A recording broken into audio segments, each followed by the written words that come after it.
हर मजहब जिसे कबूल करे वही सच्चा रूप तुम्हारा है। हर मजहब जिसे कबूल करे वही सच्चा रूप तुम्हारा है। ईसा ने कहा तुझे लाए, ईसा ने कहा तुझे लाए, मोहम्मद ने नूर पुकारा है। हर मजहब जिसे कबूल करे वही सच्चा रूप तुम्हारा है।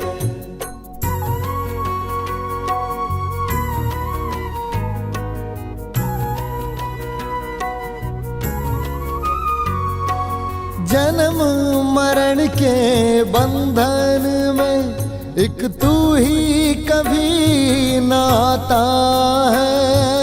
तू ही कभी न आता है। तभी तो सदा पूज तू, ना तेरा पिता न माता है।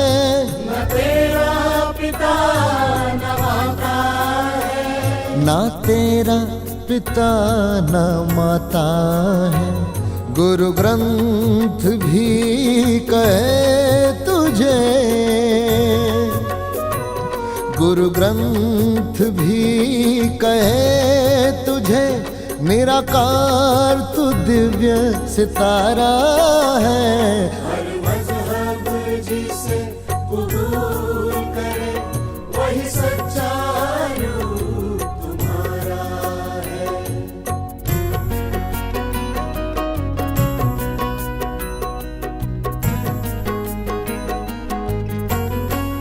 बारह ज्योतिर्लिंग में भी तेरा ज्योति रूप दिखाया है।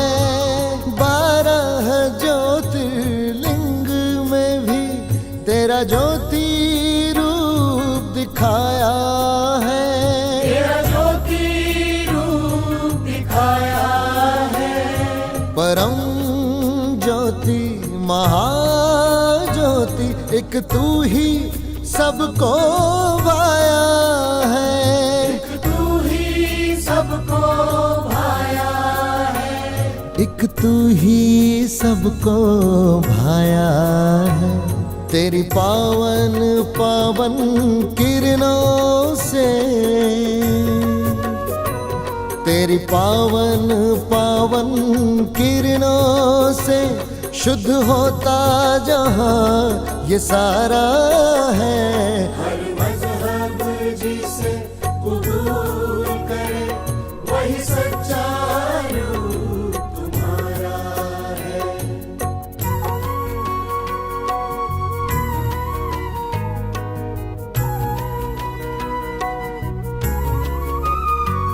प्रभु नाम तेरे अनेकों हैं, पर रूप हमेशा एक रहा। रूप हमेशा एक रहा। अपनी अपनी भाषा में तेरे रूप को सबने प्रकाश कहा।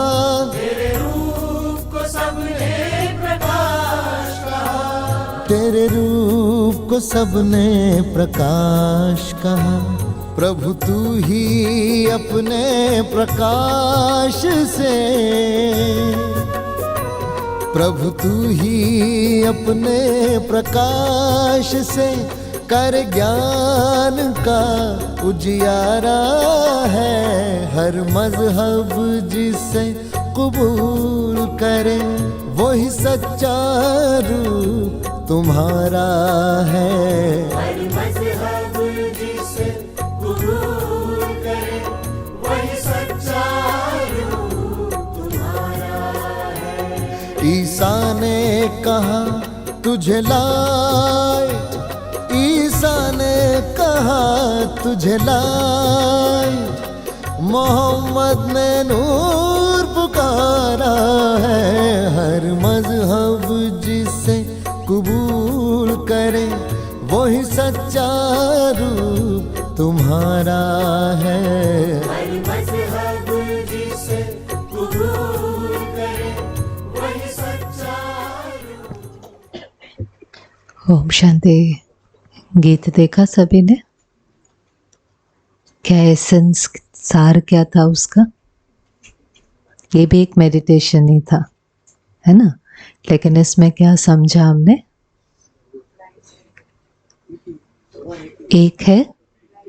एक है और क्या है? लाइट है। क्योंकि जब तक यथार्थ परिचय नहीं होता तब तक यथार्थ याद नहीं होती। एक लाइन है, विधि से सिद्धि। सिद्धि माना, लाइन सुनी है पहले आपने कभी? विधि से सिद्धि। अगर सिद्धि प्राप्त करनी है, सिद्धि माना सफलता। तो किसी भी चीज के लिए अगर सफलता चाहिए होती है, कोई भी चीज है दुनिया में, तो क्या ठीक होनी चाहिए? पहले विधि ठीक होनी चाहिए। मेथड अगर ठीक नहीं है तो आप बहुत बहुत बहुत मेहनत भी कर सकते हो, पर ज़रूरी नहीं है कि आपको सफलता मिलेगी। ऐसे हम भगवान को भी बहुत याद करते हैं, पर कई बार अगर विधि ठीक नहीं हो तो जो प्राप्ति होनी चाहिए, जो सिद्धि मिलनी चाहिए, और मुख्य सिद्धि भगवान को याद करने की है, सिद्धि जो है आत्मा को शक्ति का अनुभव होना चाहिए। और क्यों हम उसको याद करें ना? हम कहते हैं वो सर्वशक्तिवान है, वो प्यार का सागर है, वो आनंद का सागर है। तो सिद्धि क्या है, सफलता क्या है? कि जैसे हम उसको याद करें, भले 1 मिनट के लिए भी याद करें, भले 30 सेकंड के लिए भी याद करें, लेकिन वो चीज़ हमें एक्सपीरियंस होना चाहिए। क्योंकि आप जैसे फ़ोन को चार्ज करते हो, अगर आपका विधि ठीक है, कनेक्शन जुड़ा है ना, आपने उसको चार्जर से लगाया, अगर आपने 1 मिनट के लिए भी रखा, सिर्फ 1 मिनट के लिए भी, वो फुल चार्ज नहीं होगा, पर चार्ज होना तो शुरू हो जाएगा कि नहीं? होगा कि नहीं होगा? लेकिन समझो आपने 2-4 घंटे के लिए भी रख लिया, पर या तो कनेक्शन लूज था या आप स्विच ऑन करना भूल गए। हो जाता है वो भी कि नहीं होता? कई बार हो जाता है कि नहीं? तो आप 3-4 घंटे के बाद आएंगे, चार्ज भी नहीं होगा और दूसरा डिस्चार्ज हो जाएगा। तो आत्मा की बैटरी भी ना या तो चार्ज होती है, या आप कुछ भी नहीं करेंगे तो भी वो धीरे धीरे धीरे धीरे क्या होती जाएगी, उसकी सोल पावर कम होती जाएगी। ये बिल्कुल बैटरी की तरह, आत्मा कुछ नहीं है, बैटरी की तरह है। जब हमने जीवन की यात्रा शुरू करी थी, इस जीवन की नहीं, सिर्फ इस कॉस्ट्यूम में नहीं, लेकिन जब शुरू करी थी, जब हम सृष्टि रंगमंच पर आए थे, कब आए थे वो हम देखेंगे, वो हमारा एक पूरा एक सेपरेट चैप्टर है समय का। लेकिन जब भी हम आए थे और हमने यात्रा शुरू करी थी, जिसको हम कहते हैं कि सारी बिल्कुल वाइट थी, या हम कह सकते हैं बैटरी बिल्कुल चार्ज थी, फुल चार्ज थी। तो फुल चार्ज माना कितनी हो जाती है? 100%।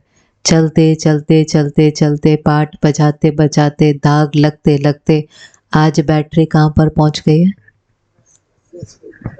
आज बैटरी कहाँ पर है? हर एक का अपना अपना।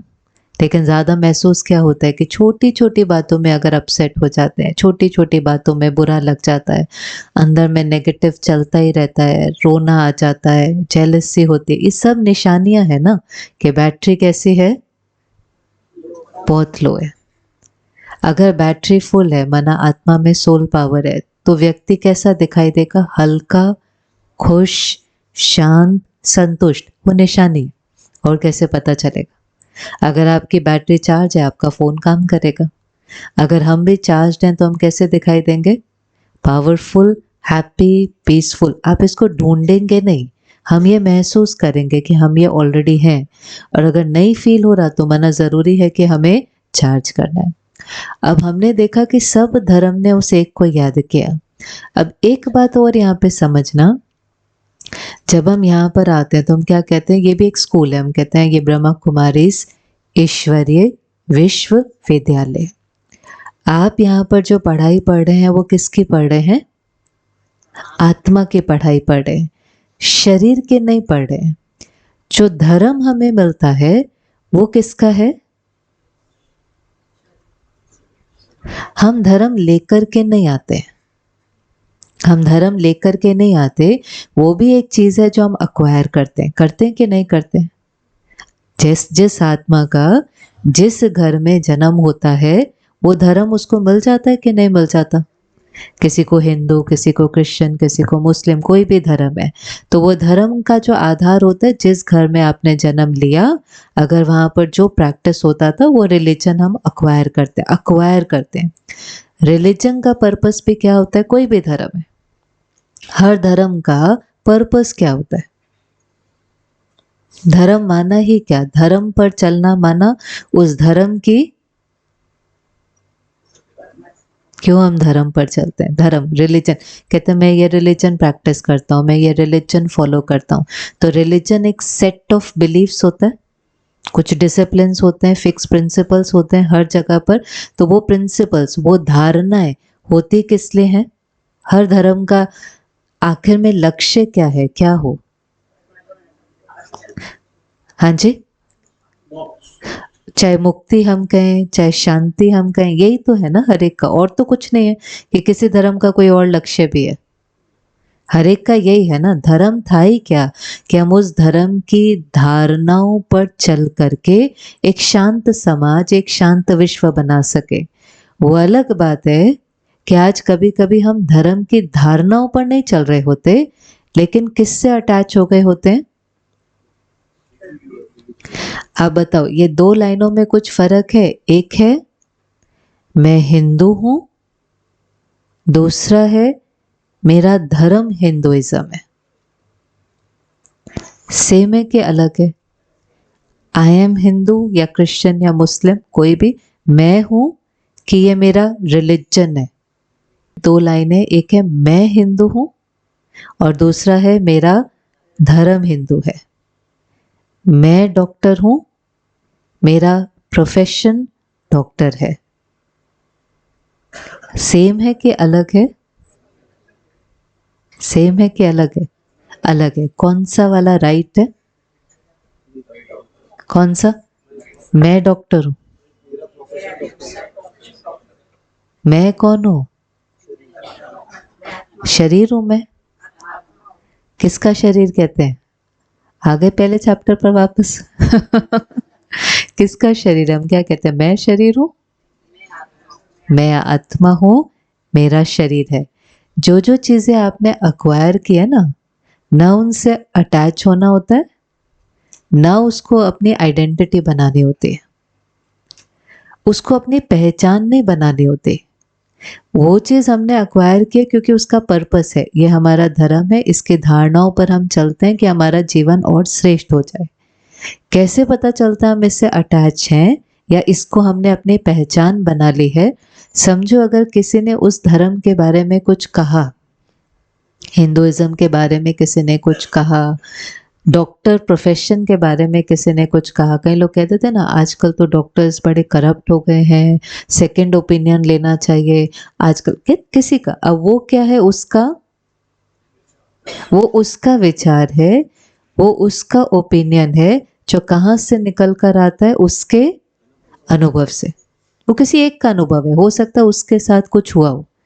अगर वो ये लाइन कह रहा है या उसका ओपिनियन है तो हो सकता है उसके साथ कुछ हुआ हो, हमारे साथ नहीं हुआ है, उसके साथ कुछ हुआ है जिसके कारण उसका वो ओपिनियन है। पर हर एक को दुनिया में अपना ओपिनियन रखने का हक है कि नहीं है? वो अपना ओपिनियन देता है, लेकिन हम उस चीज से क्या है? उस लेबल से, वो एक लेबल है जो हमें मिला है, चाहे वो प्रोफेशन का लेबल है, पोजीशन का लेबल है, रिलीजन का लेबल है, पर वो लेबल है, वो हमने अक्वायर किया है। पर मुझे ये याद नहीं रहता कि ये मेरा धर्म है, मुझे लगता है ये मैं हूं, ये मैं हूं। तो जैसे मुझे लगता है ये मैं हूं, और उन्होंने कहा थोड़ा सा किसके बारे में है? मेरे प्रोफेशन के बारे में या मेरे धर्म के बारे में, लेकिन मुझे लगता है किसके बारे में कहा है? मुझे कहा है। तो किसको बुरा लगता है? मुझे। और इतना बुरा कई बार लग जाता है, जितने सेंसिटिव होंगे कि इस चीज पर हम क्या करना भी शुरू कर सकते हैं। हाँ जी, झगड़ा भी कर सकते हैं, नफरत भी कर सकते हैं, झगड़े भी कर सकते हैं। वो धर्म जो शांति के लिए था, आज उसके प्रिंसिपल्स पर चलने की जगह हम उससे जब अटैच हो जाते हैं, उसको अपनी पहचान बना लेते हैं, तो हम हर्ट होकर के उसी के नाम पर झगड़ा भी करना शुरू कर देते हैं, जो किसी भी धर्म स्थापक ने कभी भी नहीं कहा होगा, कभी भी नहीं। ये चीज है। बात तो सारी किस लिए थी कि उनके प्रिंसिपल्स पर चल करके एक अच्छा इंसान बनना। पर सारी जो प्रॉब्लम होती है ना, इसी को ईगो कहते हैं। ईगो क्या होती है? Ego attachment to wrong image है। डायरी पेन है, लिखो लिखो ये चीज। ईगो किसको कहते हैं? ईगो क्या है? अटैचमेंट है। किसके साथ अटैचमेंट है? रॉन्ग इमेज के साथ, गलत इमेज के साथ, जो है ही नहीं, मैं वो हूं ही नहीं। अब आप बताते जाना, मैं शरीर हूं, यस, रॉन्ग, रॉन्ग। अब शरीर के बारे में भी कोई जरा सा कुछ कह देता है, कोई कह देता है ये मोटा है, कोई कह देता है ये काला है, इतना बुरा लग जाता है। अरे ड्रेस के बारे में कहा है? किसके बारे में कहा है? कॉस्ट्यूम के बारे में कहा है। किसने कहा है? किसी दूसरे ने कहा है, वो उसका ओपिनियन है। इतना हर्ट होने की क्या जरूरत है? लेकिन उस समय ये याद नहीं रहता ना कि मैं अलग हूं या मेरा शरीर है। कोई कहता है मोटा है, मुझे कहना है हाँ मुझे एक्सरसाइज करनी है, अपना ध्यान रखना है, हेल्दी होना है। लेकिन हम क्या सोचना शुरू कर देते हैं, मैं मोटा हूं, मैं मोटा हूं, उसने मुझे ऐसा कहा, तो वो मेरे सेल्फ कॉन्फिडेंस पर इम्पैक्ट करता है।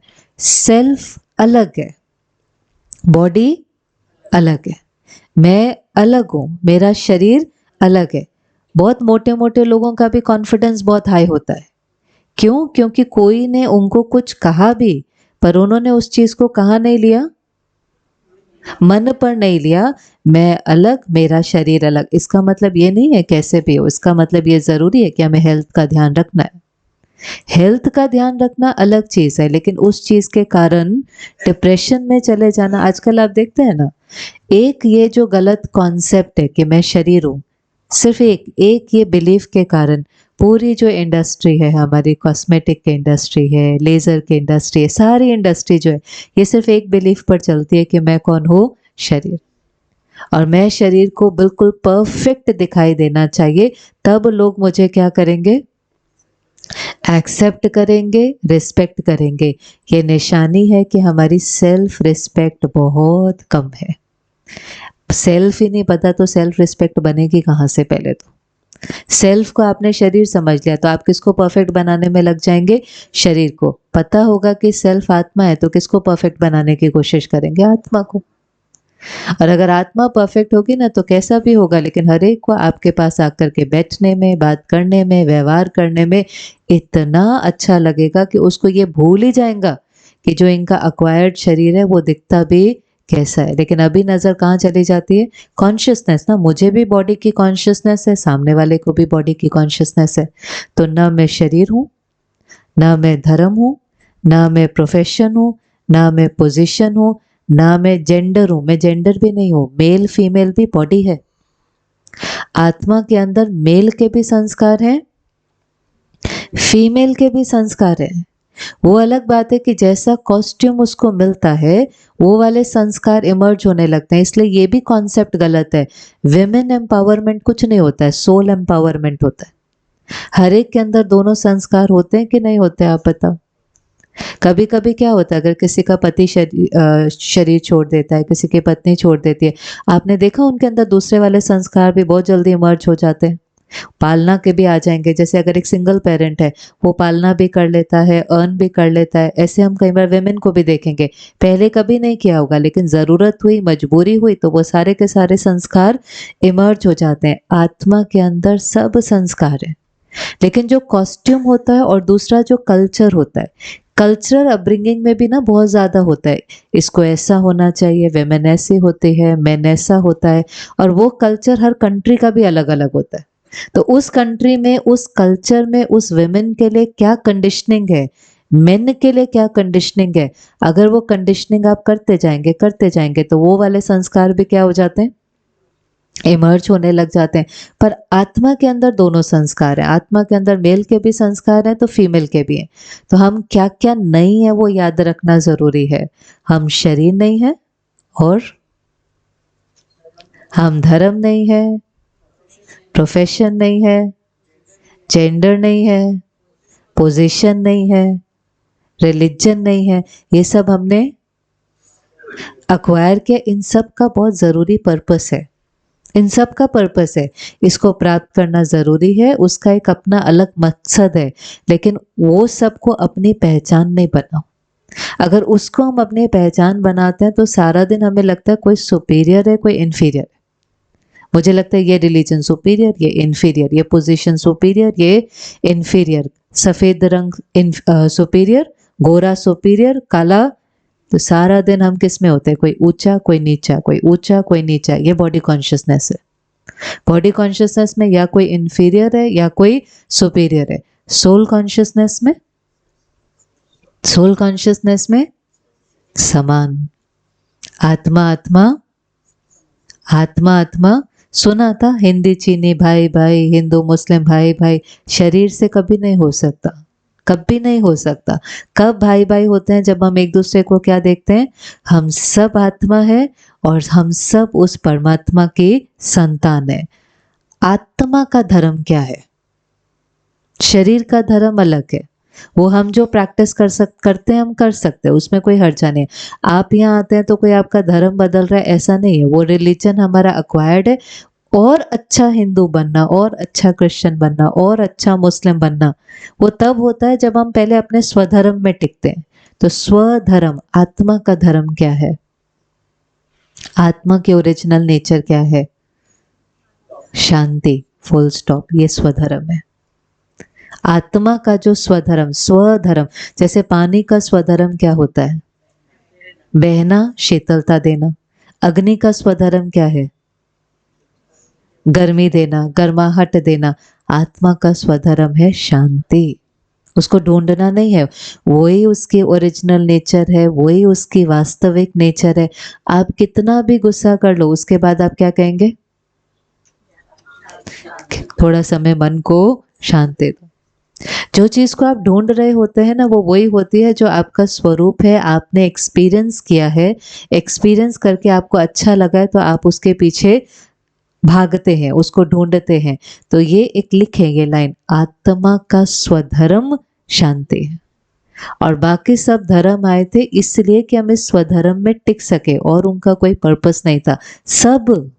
सब ने कहा आप उस एक को याद करो, चाहे ईश्वर कहा, अल्लाह कहा, प्रभु कहा, वाहेगुरु कहा, उसको याद करो तो आत्मा किस में टिक पाएगी, अपने स्वधर्म में टिक पाएगी, अपनी शांति को अनुभव कर पाएंगे। तो परमात्मा कैसा है, देखो अपनी बुद्धि की आंख से। आप इन आंखों से नहीं देख सकते। पीछे अब आपने देखा वो पॉइंट क्यों लगा हुआ है, तो वो पॉइंट किसकी निशानी है, चाहे आत्मा चाहे परमात्मा। वैसे तो हमने ये जो लगा, ये परमात्मा नहीं है, ये क्या है, परमात्मा की निशानी।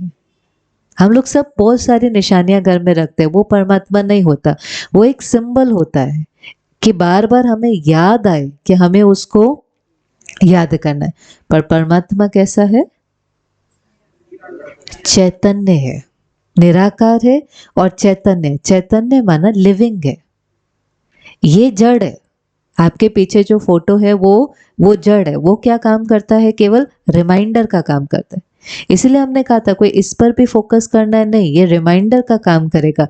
आपको बुद्धि की आंख से उसको देखना है। आप भी चैतन्य हो, आत्मा भी चैतन्य। चैतन्य का मतलब लिविंग, जड़ नहीं है। ये फोटो जड़ है, इसमें कोई फीलिंग नहीं है। हमें फोटो को नहीं देखना, हमें फोटो से बैठ करके कोई रिश्ता नहीं जोड़ना। हम फोटो से भी रिश्ता जोड़ सकते हैं, ऐसी कोई बड़ी बात नहीं, हम फोटो से भी रिश्ता जोड़ सकते हैं। वो आजकल बच्चे होते हैं ना, उनको कोई पसंद है, फिल्म स्टार पसंद है, स्पोर्ट्स स्टार पसंद है, वो अपने कमरे में उसका क्या कर लेते हैं, फोटो लगा लेते हैं। फिर फोटो से भी रिश्ता जोड़ सकते हैं कि नहीं जोड़ सकते, जुड़ जाता है ना फोटो से। वो उस फोटो से बात भी कर लेते हैं, लेकिन वो जो रिश्ता होता है वो 2 साइडेड नहीं होता, वो 2 वे कम्युनिकेशन नहीं होता। वो क्या होता है, 1 वे। वो रोज उस फोटो से देख करके बात कर सकता है, लेकिन जिस दिन वो उससे कभी मिलेगा कुछ होगा, क्योंकि वो एक तरफ का रिश्ता है, दूसरी तरफ का तो है ही नहीं। लेकिन जब हम कम्युनिकेशन की बात कर रहे हैं तो एनर्जी का एक्सचेंज होना चाहिए। वो कोई फोटो के साथ रिश्ता नहीं है, वो किसके साथ रिश्ता है, रियल चैतन्य शक्ति के साथ। तो परमात्मा कोई फोटो नहीं है, परमात्मा कोई कॉन्सेप्ट नहीं है, परमात्मा कोई थ्योरी की बात नहीं है, वो है, वो चैतन्य शक्ति है, निराकार चैतन्य शक्ति है, जिसका नाम क्या है? जिसका नाम क्या है? हमने देखा ना, अनेक नाम दे दिए उसको, अनेक नाम दे दिए, लेकिन उसको फिर भी क्या बुलाते हैं कई बार? शिव, क्योंकि शिव माना बिंदी। कई बार वो आप देखिए बही खाता लिखते हैं ना लोग, तो एक के आगे जब जीरो लगाते हैं ना तो बोल देते हैं शिव, फिर जीरो लगाते हैं बोल देते हैं शिव। शिव माना क्या होता है? बिंदी। शिव माना शांति, शिव माना कल्याणकारी। तो उसका जो नाम है वो कैसा है? उसके जो नाम रखे हुए हैं वो कैसे हैं? गुणवाचक। कल हमने देखा ना, 12 ज्योतिर्लिंग भी क्या है? गुणवाचक है ना। विश्वनाथ है, महाकालेश्वर है, कालों का काल है। अमरनाथ है, माना क्या पिलाने? सोमनाथ माना सोम रस, अमृत पिलाने वाला। अमरनाथ माना अमर है, जो कभी जन्म मरण के चक्कर में नहीं आता। बाबुलनाथ माना कांटों को फूल बनाने वाला। तो कुछ नहीं, जो उसकी क्वालिटीज हैं वो उसके हमने नाम दिए। हम प्यार से उसको कई बार क्या बुलाते हैं? बाबा। बाबा माना फादर, फादर एक रिश्ता जोड़ना है, वो हमारा पेरेंट है। तो नाम भी हो गया, रूप कैसा है? बिंदी।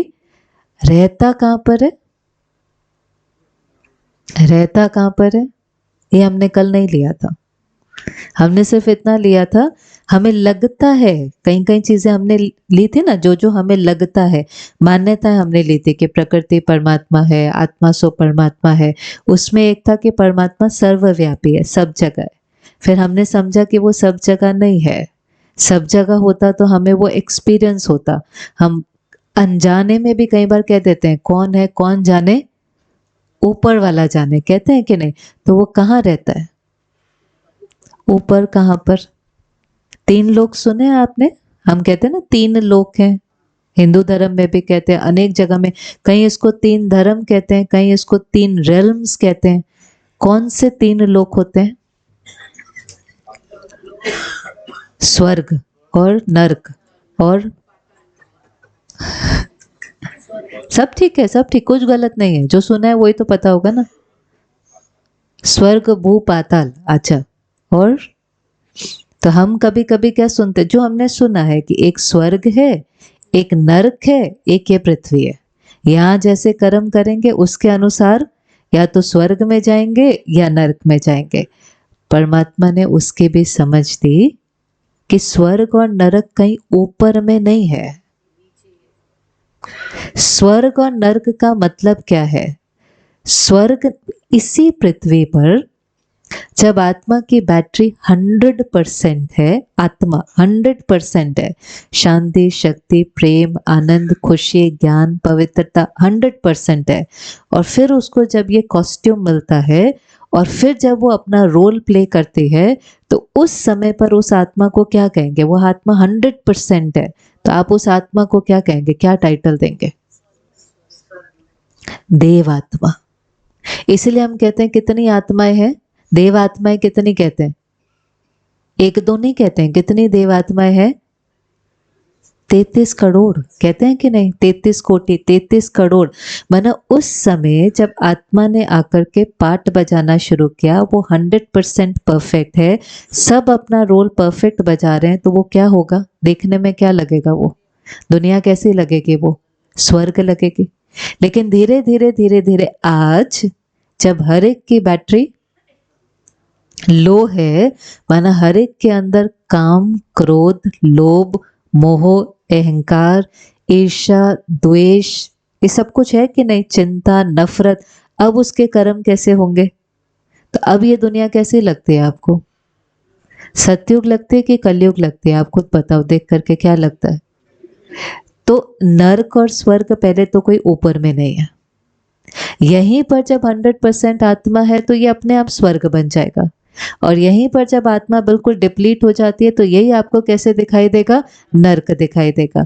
तो इसको हम कहते हैं, ये जो दुनिया, इसको हम कहते हैं साकारी दुनिया। साकारी दुनिया माना कॉर्पोरियल वर्ल्ड, जहां पर हर आत्मा अपना पार्ट बजा रही है। यही शुरू में, जैसे आपकी कोई बिल्डिंग होती है, आप एक नई बिल्डिंग बनाते हैं, वो शुरू में कैसी होती है? आपने बिल्डिंग बनाई, उसको आप कहेंगे ये नई है, फिर धीरे धीरे वो क्या हो जाती है? पुरानी हो जाती है। फिर पुरानी के बाद उसको वापस क्या करते हैं? रीडेवलप करके नई बना देते हैं। ऐसे ही करते हैं कि नहीं करते?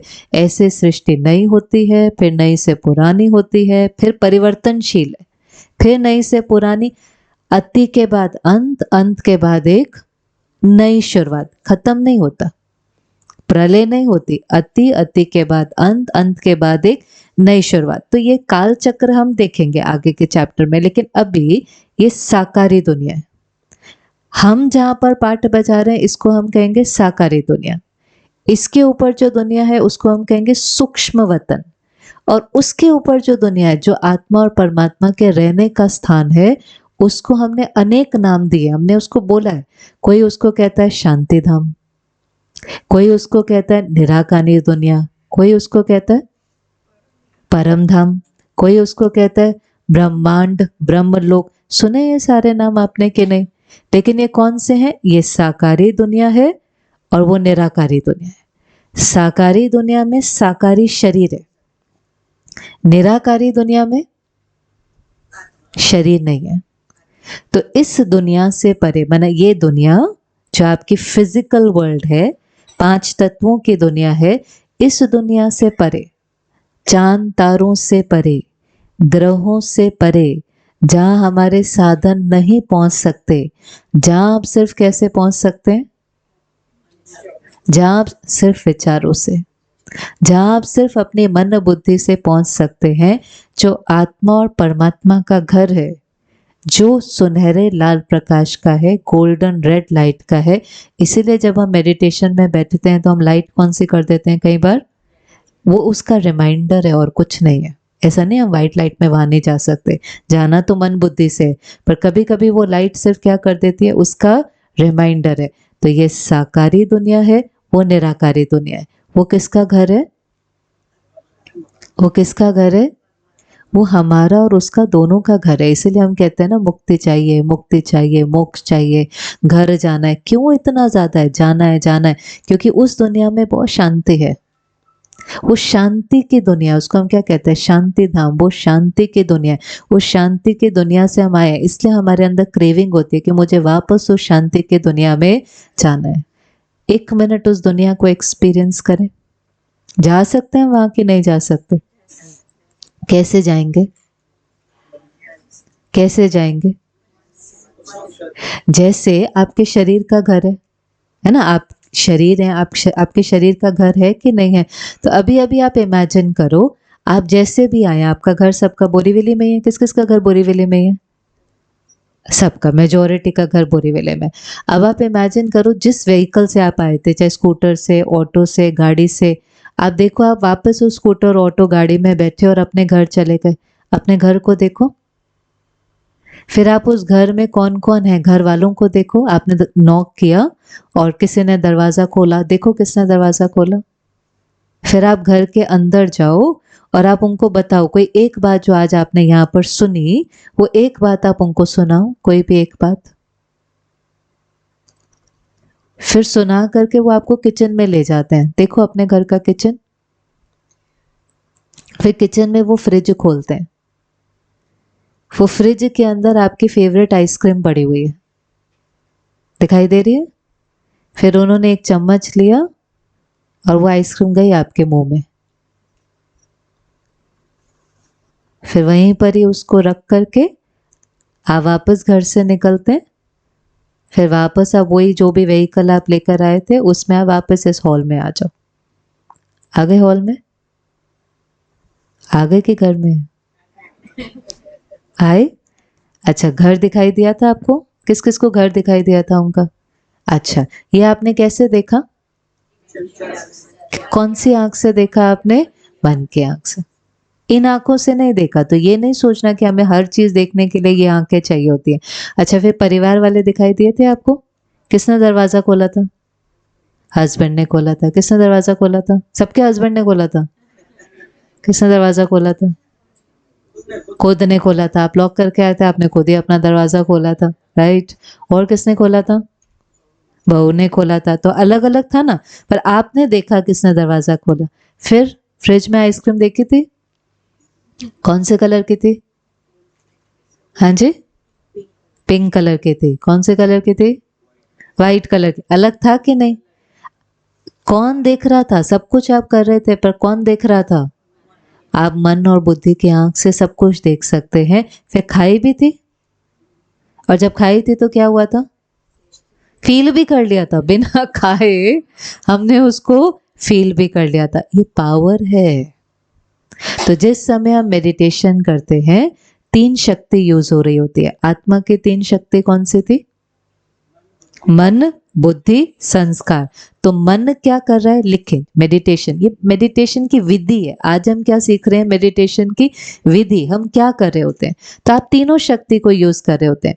तो मन क्या कर रहा होता है? विचार कर रहे हैं। तो पहली शक्ति आपने यूज करी, आपने विचार किया कि घर जाना है। आपने एक थॉट क्रिएट किया, चलो घर जाते हैं। तो मन ने थॉट क्रिएट किया। मेडिटेशन में 3 शक्ति यूज हो रही है। मन ने थॉट क्रिएट किया, बुद्धि ने क्या किया? उस चीज को देखा। बुद्धि निर्णय भी लेती है, लेकिन बुद्धि तीसरे नेत्र, हम कहते हैं ना, मैंने तीसरे नेत्र से देखा। तीसरा नेत्र क्या होता है? Third I of intellect. बुद्धि ने उस चीज को क्या किया? देखा। देखा माना विजुअलाइज किया। आपने सोचा, मन ने सोचा, बुद्धि ने उसको क्या किया? देखा। फिर आपने उसको क्या किया? अनुभव किया, एक्सपीरियंस। तो वो क्या बन गया? आपका संस्कार। मन ने, फिर से रिपीट करें, मन ने क्या किया?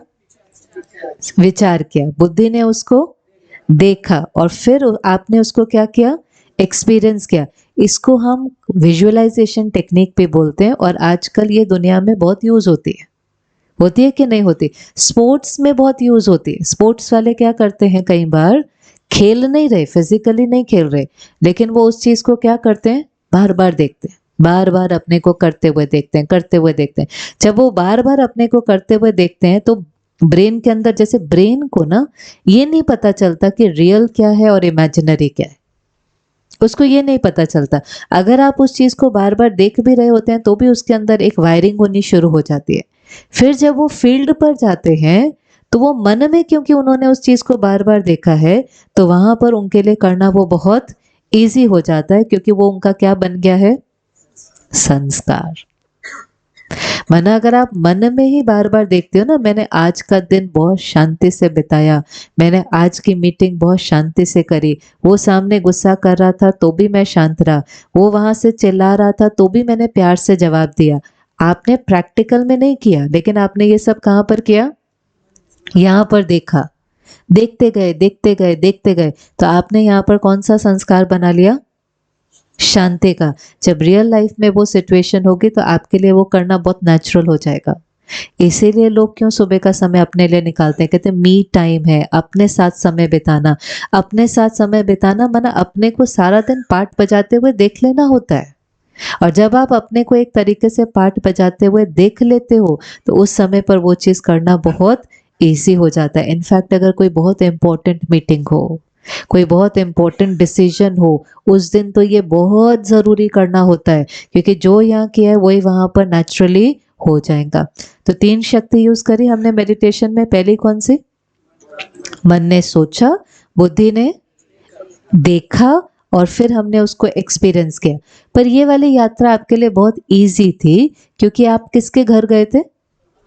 शरीर के घर गए थे, जो आपने बहुत बार देखा है। अब हमें किसके घर जाना है? अब हमें किसके घर जाना है? आत्मा के घर, परम धाम में जाना है, जो हमारा देखा हुआ है, जो हमारा अनुभव किया हुआ है। लेकिन बहुत समय हो गया, और बहुत समय होने के कारण हमें थोड़ा भूल गया है। कोई बात नहीं, बार बार करेंगे तो वो चीज स्मृति आ जाएंगी। ये इमेजिनेशन नहीं है। अगर ये इमेजिनेशन होगी ना, तो कोई परिवर्तन नहीं होगा। सिंपल सी बात है। अगर आप चैतन्य शक्ति से कनेक्ट नहीं होते, तो आप में कोई चेंज नहीं आएगा। यही अनुभव है। जैसे आप देखो, आप सागर के किनारे जाकर खड़े होते ना, हम सागर के किनारे, हम कुछ नहीं करते, हम सागर के किनारे जाकर खड़े होते हैं, लेकिन उसके किनारे जाकर के आपको क्या महसूस होता है? आप केवल सागर के किनारे जाकर खड़े हो जाओ, बैठ जाओ, आपको कैसा लगता है? अच्छा लगता है कि नहीं लगता है? क्यों अच्छा लगता है? एक ट्रैफिक में जाकर के बैठो और सागर के किनारे जाकर के बैठो, दोनों में फर्क है कि नहीं है? है फर्क कि नहीं? सागर के किनारे जाकर बैठना किस किस को अच्छा लगता है? क्यों अच्छा लगता है? क्यों शांति मिलती है? शांति तो आपके अंदर है, आपका स्वधर्म है, लेकिन वो सागर क्या कर रहा होता है? उसकी जो शीतलता है, उसकी जो प्रॉपर्टी है, वो आप तक आ रही होती है और वो आपकी शांति को ट्रिगर करती है। अगर वो चीज की प्रॉपर्टी न आए, उससे कुछ मिलना चाहिए आपको, वो चीज आपके अंदर जो है उसको ट्रिगर करेगी। देखो एक और चीज, आप वो अनुभव नहीं कर सकते जो आपके अंदर नहीं है। तो ये सारी चीजें भी क्या करती हैं? ट्रिगर का काम करती हैं, ट्रिगर का काम करती है। ऐसे जरूरी नहीं है हर अशांत व्यक्ति को जाकर के सागर पर बिठा दो और को अब शांत हो जाओ। अगर सागर शांति देता ना, तो जिसको जाकर आपने सागर पर बिठाया वो क्या हो जाना चाहिए? शांत। पर आप सागर के किनारे बैठ करके भी दुखी हो सकते हो कि नहीं हो सकते हो, लेकिन फिर भी सागर की एक प्रॉपर्टी है शीतलता देना, शांति देना। तो उसके कांटेक्ट में आकर आपकी जो खुद की नेचर है वो उसको ट्रिगर करता है। जैसे सागर है, ऐसे कई लोग हिल स्टेशन पर जाना बहुत अच्छा लगता है, पहाड़ों के बीच में, होता है ऐसा कि नहीं? तो जब आप वहां पर जाएंगे तो क्या होगा? कैसा लगता है? कई बार वहां पर बिल्कुल जाकर उसमें बहुत स्टिलनेस होती है, बहुत शांति होती है। तो वहां बैठते ही आप की जो अपनी शांति है वो भी क्या होने लग जाती है? इमर्ज होने लगती है। तो हम जिसको याद करते हैं ना, उसका हमारे ऊपर प्रभाव पड़ता है। ये लाइन लिख लें, आप जिसको याद करेंगे उसकी जो स्थिति होगी उसका प्रभाव आपके ऊपर पड़ेगा। सोच समझ कर याद करना होता है बहुत। हम तो किसी को भी याद करते रहते हैं। अगर आप किसी ऐसे को याद करेंगे जिससे आपको बहुत दुख मिला है, याद करेंगे, आज वो है नहीं आज सामने, आप उसको सिर्फ याद करेंगे तो क्या होगा?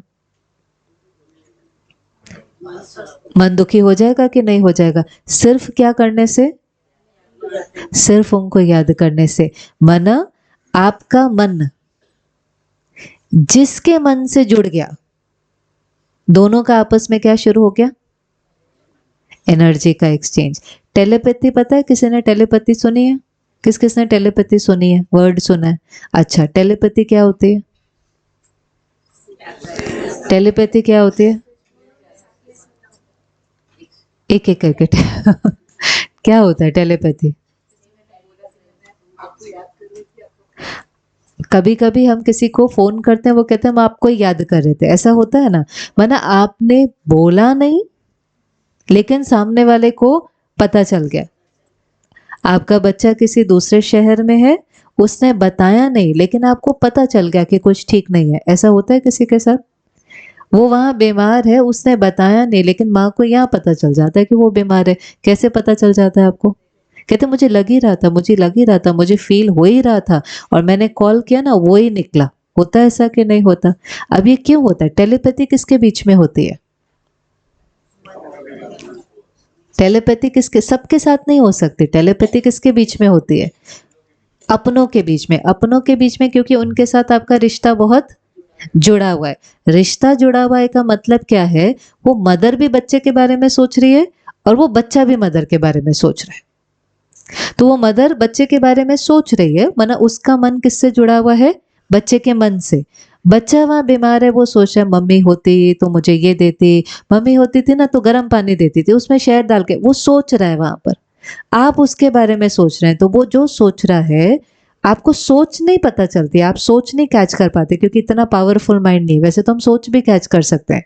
आपका मन जितना शांत होगा ना, सामने वाला क्या सोच रहा है वो भी आप पिकअप कर लेंगे, क्योंकि वो जैसे ही थॉट क्रिएट करेगा, वहां से क्या रेडिएट हुआ? एक वाइब्रेशन।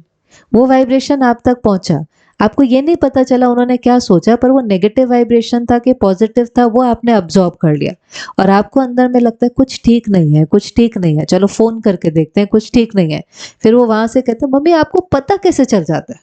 होता है ऐसा कि नहीं? आपको पता कैसे चल जाता है? मैंने तो आपको बताया भी नहीं, मैंने आपको बताना भी नहीं था, आपको पता कैसे चल जाता है? तो ये क्या जुड़े हुए थे? आप अलग अलग शहर में थे लेकिन क्या जुड़े हुए थे? दो मन आपस में जुड़े हुए थे, इसलिए जो आप अपनों के बारे में सोचते हैं, जो आप अपनों के बारे में सोचते हैं वो उन तक पहुंचता है। और आपकी सोच उनको शक्तिशाली बना सकती है या कमजोर बना सकती है। बच्चे का एग्जाम है, आप बैठ कर सोचें पता नहीं क्या होगा, क्या होगा, फेल होगा, पास होगा, सारा साल तो पढ़ा नहीं है, इसका होगा क्या, ये आप सोच रहे हैं सारा दिन। वो कहता है मुझे ना डर लग रहा है, बच्चा कहता है मुझे डर लग रहा है, पता नहीं मेरा एग्जाम कैसा होगा। आप बोलते हैं बहुत अच्छा होगा, बच्चे चिंता नहीं करो बहुत अच्छा होगा। आप एक बार उसको बोलते हैं बहुत अच्छा होगा, पर आप घंटों घंटों क्या सोच रहे हैं, पढ़ाई तो की नहीं, पता नहीं क्या होगा, कैसा होगा।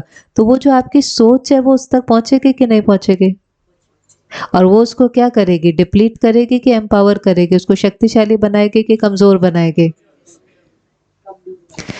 हम दुनिया में कहते हैं सोच के बोलो, परमात्मा कहता है सोच के सोचो।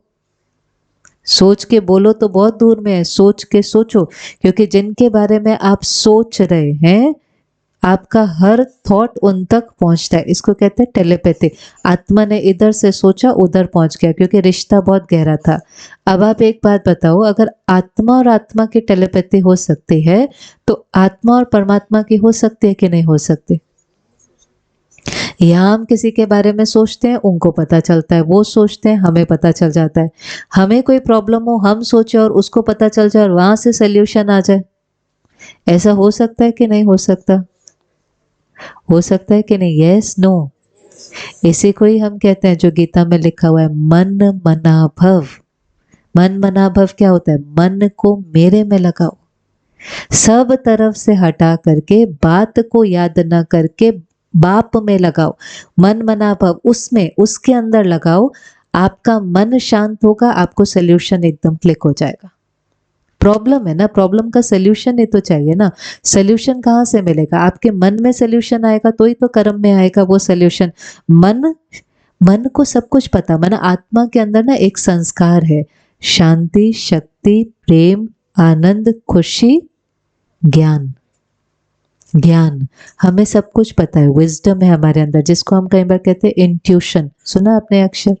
इंट्यूशन का मतलब, इंट्यूशन ज्यादा राइट होती है कि जो आपको कई बार लग रहा होता है। कई बार ऐसा होता है ना, मेरे को प्रैक्टिकली तो लग रहा था ये करना चाहिए, पर इंट्यूशन बहुत स्ट्रांगली लग रहा था कि नहीं ऐसे करना चाहिए। बुद्धि एक चीज कह रही थी और आपकी जो गट फीलिंग जिसको कहते हैं इंट्यूशन हो रही थी, बहुत स्ट्रांग लग रहा था। ज्यादा राइट हमेशा कौन सी होती है? ज्यादा राइट कौन सी होती है? एक है लॉजिक, बुद्धि से आप सोच रहे हैं, और दूसरा होता है कहते बुद्धि तो ये कह रही थी लेकिन फिर भी बहुत स्ट्रांग इंट्यूशन थी, ऐसा करना चाहिए। इंट्यूशन हुई है कभी किसी को? किस किस ने कभी भी अपनी जो अंदर की आवाज कहते हैं, गट फीलिंग है, इंट्यूशन है, होती है कि नहीं? ज्यादा राइट कौन सा होता है, लॉजिक के इंट्यूशन? इंट्यूशन हमेशा 100% राइट होती है, लेकिन वो इंट्यूशन काम नहीं करती हर समय, क्योंकि यहाँ पर बहुत खचर पचर, क्लटर बहुत है यहाँ पर। इंट्यूशन माना पानी के, आप पानी है उसमें नीचे क्या है वो आपको कब दिखाई देगा? जब ऊपर की लेयर बिल्कुल शांत होगी। पर ऊपर की लेयर में तो क्या है, जब वो इतना कंफ्यूजन होता है ना तो हमें समझ में नहीं आता करना क्या है। फिर हम अपने जीवन के बड़े बड़े निर्णय किससे पूछने जाते हैं? आपको क्या लगता है, मुझे साथ रहना चाहिए कि डिवोर्स ले लेना चाहिए? दूसरे, अरे वो कैसे बता सकता है? इतने बड़े बड़े जीवन के निर्णय हम किसी दूसरे से लेने जाते हैं। एक बात हमेशा याद रखना, हम सब भी दूसरों का निर्णय कितनी देर में दे देते हैं? 5 मिनट, 1 मिनट में, 30 सेकंड, ये आपको ये कर लेना चाहिए, आपको ये कर लेना चाहिए। और अगर अपना निर्णय लेना हो, लगता है टाइम कि नहीं लगता? दूसरों का निर्णय हम इसलिए ले लेते हैं क्योंकि हम डिटैच होते हैं। वैसे ना जीवन में कभी भी किसी का निर्णय नहीं लेना चाहिए, कभी नहीं लेना चाहिए। आप जब उनके लिए उनका निर्णय लेते हैं, वो उस पर चलते हैं, अगर वो नहीं चल पाते, जो जो निर्णय लेगा वो कर्म करेगा, उसके कॉन्सिक्वेंस उसको फेस करने। आपने किसी के लिए निर्णय ले लिया, जी आप ये कर लो, उसमें ताकत नहीं हुई, वो फेल हो गया, वो सारा जीवन क्या करेगा? सारा जीवन आपको ब्लेम करेगा। राय भले दे दो, मुझे ऐसा लगता है, बाकी आप देख लो। पर हम अपने जीवन का निर्णय नहीं ले पाते हैं, पर दूसरों का लेने में देरी नहीं लगाते। किसी के कार्मिक अकाउंट में कभी एंटेंगल नहीं होना चाहिए, बच्चे के भी नहीं। उसको भी कहना चाहिए मुझे ऐसा लगता है, मेरी राय ये है, मेरा अनुभव ये है, बाकी ये आपका जीवन है तो निर्णय किसका होगा? आपका होगा। लेकिन अगर हमें अपना निर्णय लेना है और राइट लेना है तो उसके लिए हमारा मन कैसा होना चाहिए? बिल्कुल शांत। जितना हम उसको याद करते हैं उतना उससे हमारा कनेक्शन जुड़ता है, वो वाइब्रेशन मिलता है, मन हमारा बिल्कुल शांत हो जाता है। मेडिटेशन करने का बेस्ट समय कौन सा है? कितना? सुबह 4 बजे उठेंगे आप? 4 बजे? 4 बजे के समय को क्या कहते हैं? हर चीज मुहूर्त देख के करते हैं ना हम। दुकान खोलनी है मुहूर्त देखकर, घर खोलना है मुहूर्त देखकर, सब कुछ। और जो दिन का मुहूर्त का समय, ब्रह्म मुहूर्त, अमृत वेला, वो वेला कैसी है? अमृत। वो समय ऐसा होता है कि उस समय बैठ करके अगर आपने उसको याद किया सही विधि से, आप ऐसे शक्ति आपके अंदर आएंगी, क्या करना है ऐसे टच होगा। परमात्मा हमें कई बार कहता है कुछ भी समझ नहीं आए ना तो उस समय पर प्लेन बुद्धि होकर बैठ जाओ, आपको प्लान टच हो जाएगा। क्यों वो समय इतना पावरफुल होता है? सवेरे का 4 बजे का वायुमंडल कैसा होता है उस समय? रात का वायुमंडल और उस समय सवेरे के वायुमंडल में फर्क होता है कि नहीं होता? ब्रह्म मुहूर्त का जो समय होता है ना 4 बजे, 4 बजे से लेकर 5 बजे तक, 4 से जैसे जैसे समय बीतता जाएगा एनर्जी में फर्क पड़ता जाएगा। आप देखो अगर आपको कहीं पर जल्दी पहुंचना है ना, हम लोग कई बार बॉम्बे में तो खास होता है, तो आप 10-10 मिनट का भी अगर फर्क पड़ता जाएगा तो हाईवे पर फर्क पड़ता जाएगा कि नहीं? तो कभी कभी हमें पहुंचना कहीं 9 बजे होता है पर हम निकल कितने बजे जाते हैं? 7 बजे। क्यों निकल जाता है? हमें पता है अभी क्या मिलेगी? सड़क खाली मिलेगी। सुबह के समय सड़क खाली मिलेगी आपको। मेजॉरिटी लोग सोए हुए हैं। जब लोग सोए हुए होते हैं तो उनके संकल्पों की स्पीड फास्ट नहीं होती, वाइब्रेशन ही नहीं होता, तो एनवायरनमेंट प्योर होता है। जब हजारों करोड़ों लोग उठे हुए हैं, वो सोच रहे हैं, उनका वाइब्रेशन है, उससे तो एक एनवायरनमेंट क्रिएट हो रहा है ना। जब मेजॉरिटी लोग उस समय सोए हुए हैं, थोड़े से उठे हुए हैं, बहुत थोड़े से उठते हैं उस समय, वही लोग उठते हैं जिनको कुछ ना कुछ भगवान को याद करना, कोई पूजा कर रहा है, कोई पाठ कर रहा है, वो भी लोग 5 बजे शुरू करते हैं। जितना पहले आप उठते हैं उतने कम से कम उठे हुए हैं, उतना एनवायरनमेंट के अंदर प्योरिटी है। जो उठे हुए हैं उसमें भी कोई भगवान को याद कर रहे हैं, कोई प्रेयर कर रहा है, कोई भक्ति कर रहा है, कोई नमाज पढ़ रहा है, सारे एनवायरनमेंट के अंदर एक बहुत प्योरिटी है। आप उस समय बैठो, आपको योग लगाना नहीं पड़ता, अपने आप लग जाता है। हम किसी भी समय उसको याद कर सकते हैं, वो बेस्ट टाइम है। ऐसा नहीं है वो ओनली टाइम नहीं बात कर रहे हैं, वो ओनली टाइम की बात नहीं कर रहे। वो टाइम कैसा है? बेस्ट। उसके बाद 5, 6, 7, 8 जितनी देरी होती जाएंगी उतना क्लटर, उतना एनवायरनमेंट के अंदर एनर्जी भरती जा रही है। तो जो बेस्ट समय है वो सुबह का, और एक समय जो करना ही चाहिए भले बेस्ट नहीं है वो है सोने से पहले। सोने से पहले भी हर चीज को खत्म करके, क्लोज करके, फुल स्टॉप लगा करके उसकी याद में सोना चाहिए। बैठते जब हम, जिस समय हम बैठते हैं तो किन किन चीजों का ध्यान देना है? कैसे बैठना होता है जब हम योग कर रहे हैं? किसके ऊपर बैठे, कहाँ बैठे? आप कैसे भी बैठ सकते हैं, आप कंफर्टेबल होने जरूरी है।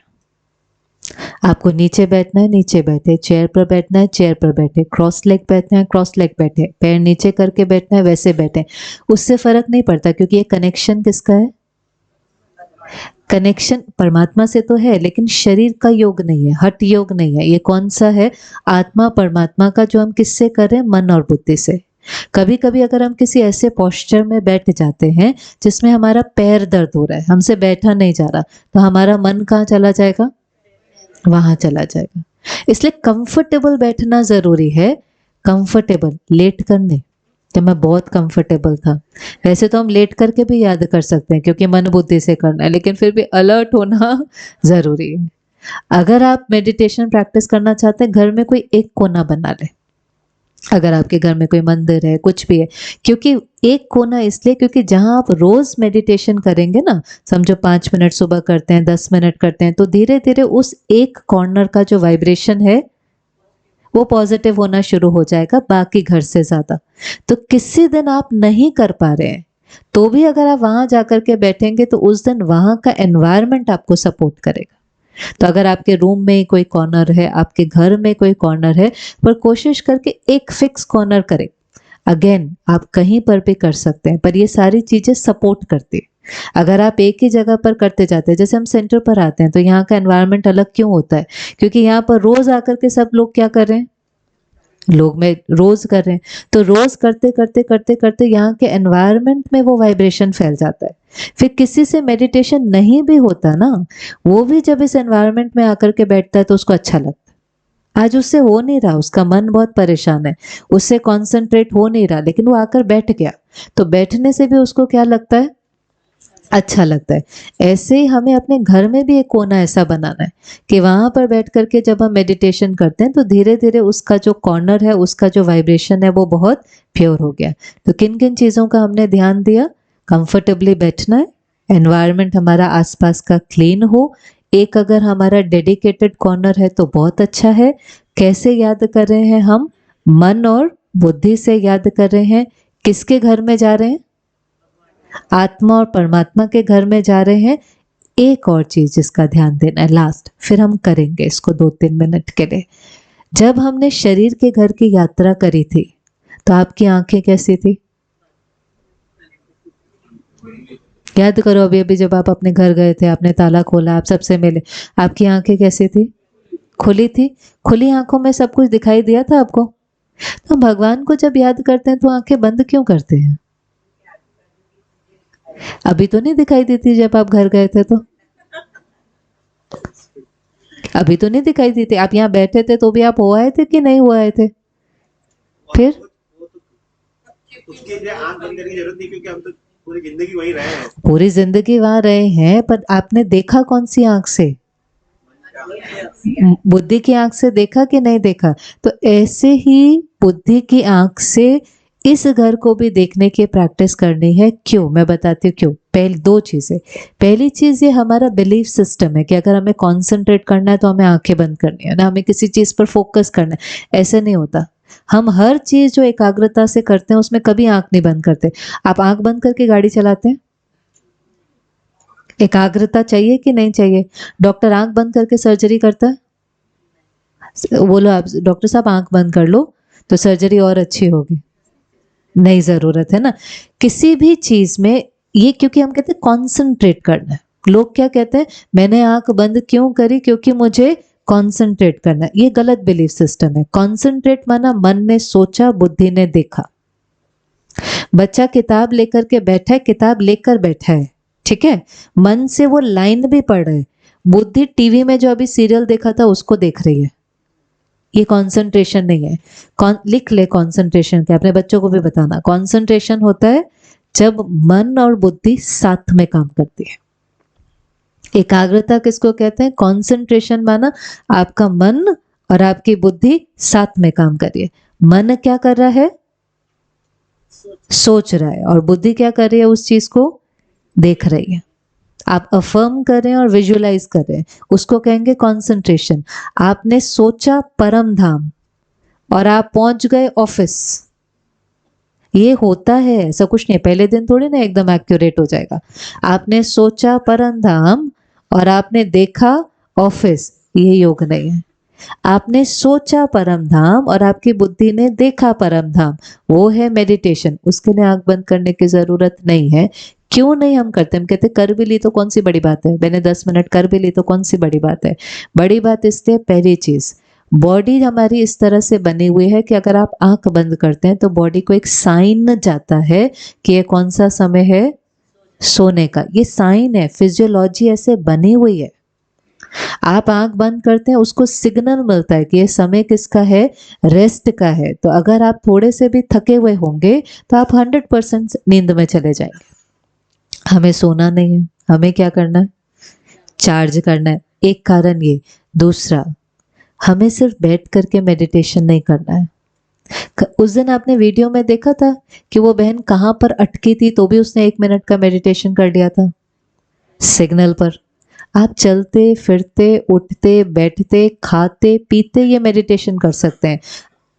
यात्रा होती है ना, हम कहते हैं हम तीर्थ यात्रा पर गए, ये यात्रा है। मन बुद्धि ने अगर 30 सेकंड्स की भी घर की यात्रा करी ना, आप गए और आ गए, आपकी बैटरी चार्ज हो जाएगी। आप करके देख लेना, एक दिन करके देख लेना। आज एक दिन आपको थकावट महसूस हो रही है, आप यहाँ से डिस्कनेक्ट हो जाना, आप मन बुद्धि से अपने घर चले जाना।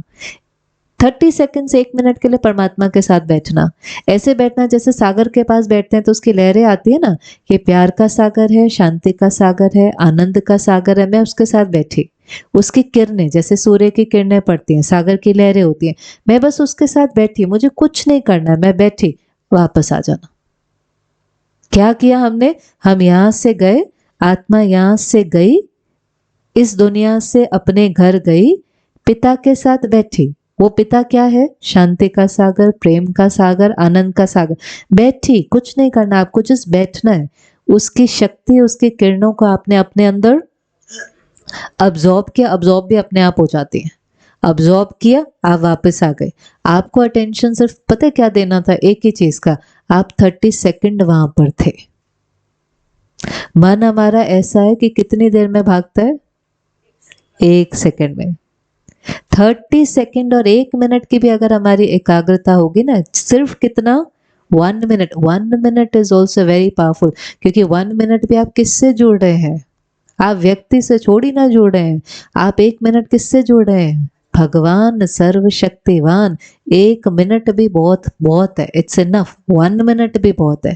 धीरे धीरे हम उसका टाइम बढ़ाते हैं, लेकिन अगर हमने 1 मिनट भी एक्यूरेसी से कर लिया तो भी हमें उसकी शक्ति का बहुत अनुभव होगा। तो करें अभी 1 मिनट के लिए, चलें उस घर, कंफर्टेबल बैठे, अलर्ट बैठे। आज हमने जो सीखी वो हमने क्या सीखी है? योग की विधि।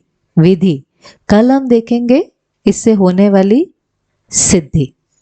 सिद्धि आप करते भी जाएंगे, आपके एक्सपीरियंस में भी आते जाएंगे। ऑलरेडी आपने अनुभव करना शुरू कर दिया होगा, थोड़ी सी शांति, थोड़ी सी शक्ति, लेकिन फिर भी और क्या क्या उससे हमें प्राप्ति होती है। योग से हर चीज की प्राप्ति होती है ना। हम एक्सरसाइज करते करते क्यों करें? कहेंगे से फ्लेक्सिबिलिटी होती है, ये होता है, ये होता है।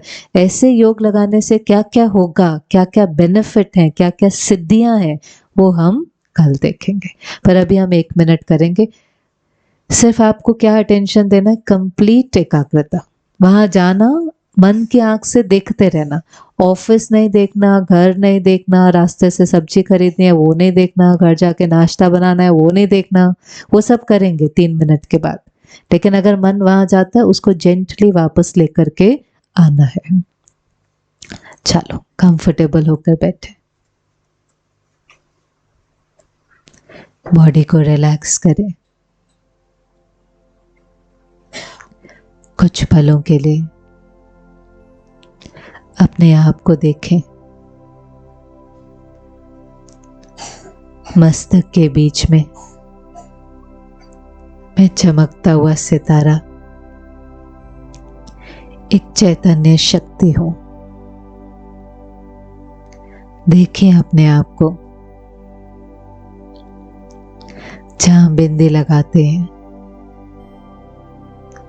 जहां हम तिलक लगाते हैं,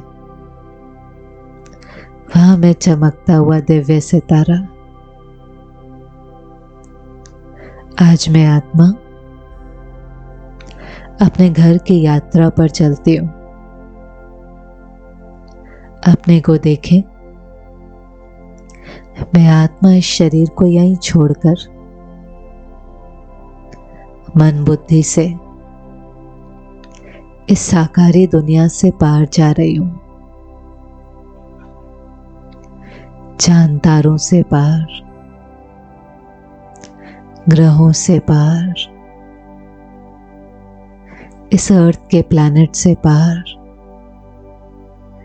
अपनी मन और बुद्धि से अपने घर, शांति की दुनिया, शांति धाम में पहुंच जाते।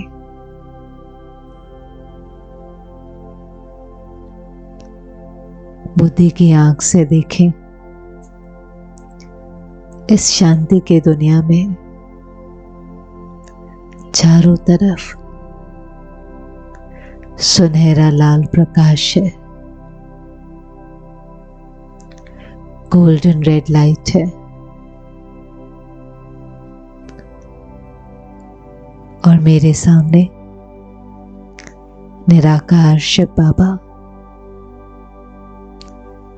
जो मेरी तरह ज्योति बिंदु है।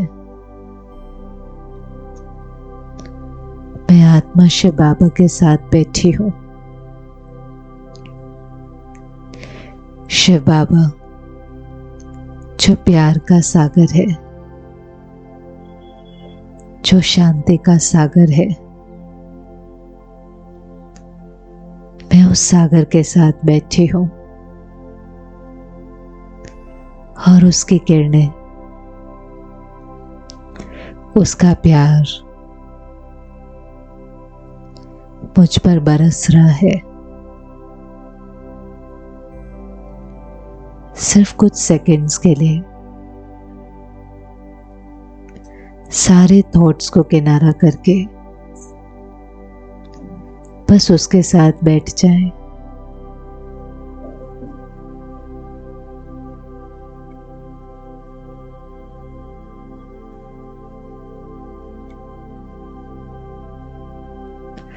अपने को उसकी शक्तियों से भरने के बाद एक बार फिर से मैं आत्मा अपने घर परम धाम को छोड़कर धीरे धीरे वापस नीचे आ जाती, वापस इस साकारी दुनिया में, वापस इस शरीर में।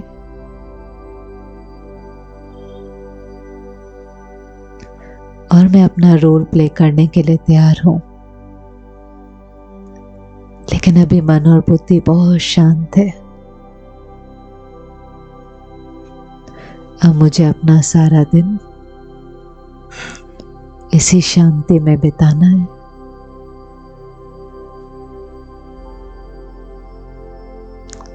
ओम शांति।